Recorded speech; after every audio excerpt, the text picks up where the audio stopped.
Ayan, mainit na ating kawali. Ngayon, umpisa naman natin ang ating sinampalukang manok. Ayan, para mayroon tayong sabaw. Ayan. Ginger. Lagi kong inuuna yung ginger.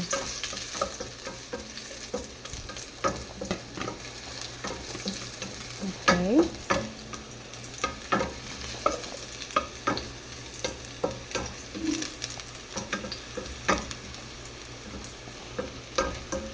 Lagyan natin ating garlic.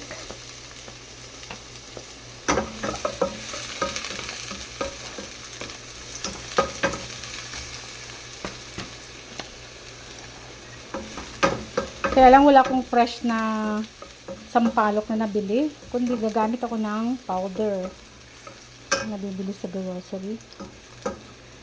Kasi minsan wala akong plano kaya hindi ako bumibili. Kapag balak ko, yan, binibili ko yan. Kaso hindi ko nga inaasahan na mag-crave ako ng sinampalukang manok. Yan, lagyan natin sibuyas.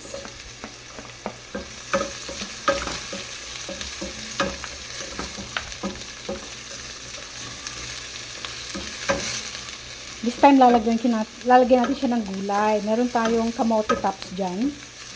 Yan, lalagyan natin ng kamote tops ang ating sinampalukan. Last time na nagluto ako, wala akong gulay na nilagay. So, this time, lagyan natin. Ayan, tomato.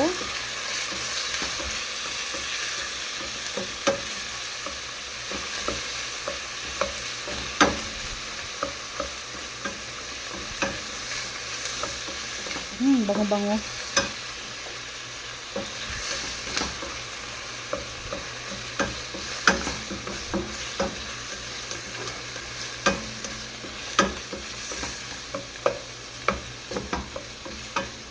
Okay guys, ang ating lagyan natin ating chicken. Ayan.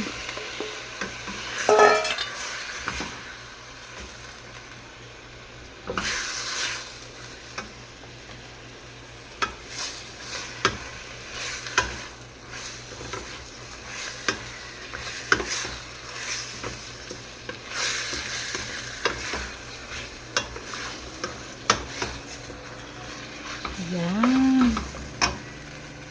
Lagyan na rin natin ang ating Knorr cubes para habang niluluto yung ating chicken, masama na natin chicken Knorr cubes.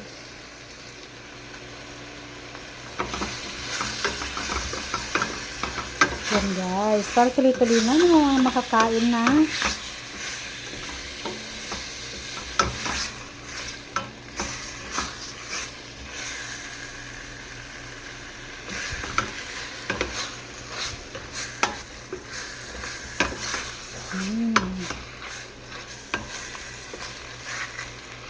Yan.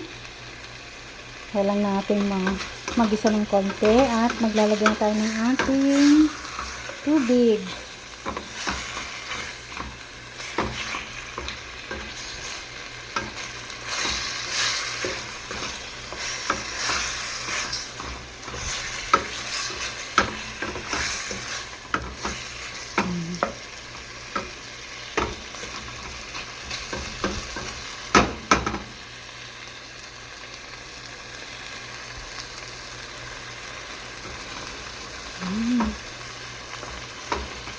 Save natin.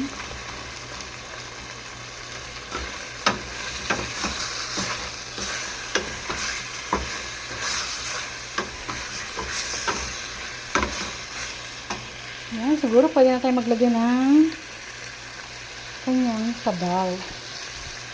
Okay? Water para hayaan natin siyang kumulo. Pagka okay na yung ating chicken, naluto. Ayan, sarap na. Ang ganda ng tsura. Ayan.